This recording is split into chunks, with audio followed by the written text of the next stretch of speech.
కీర్తనల గ్రంథము 63వ కీర్తన. దేవా, నా దేవుడవు నీవే, వేకువనే నిన్ను వెదుకుదును. నీ బలమును నీ ప్రభావమును చూడవలెనని పరిశుద్ధాలయమందు నేనెంతో ఆశతో నీ తట్టు కనిపెట్టి ఉన్నాను.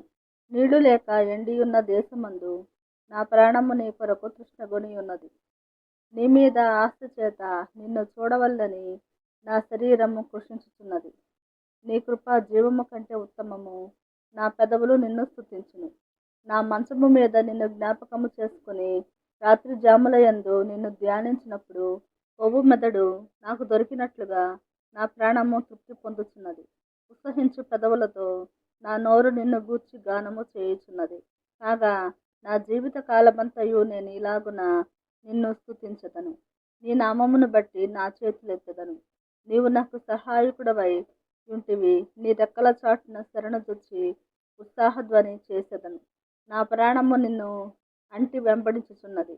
నీ కుడి చేయి నన్ను ఆదుకునుచున్నది. నా ప్రాణమును నశింపజేయవలనని వారు దాన్ని వెతుకుచున్నారు. వారు భూమి క్రింది చోట్లకు దిగిపోవుదురు. బలమైన ఖడ్గమునకు అప్పగింపబడుదురు. నక్కల పాలగుదురు. రాజు దేవుని బట్టి సంతోషించును.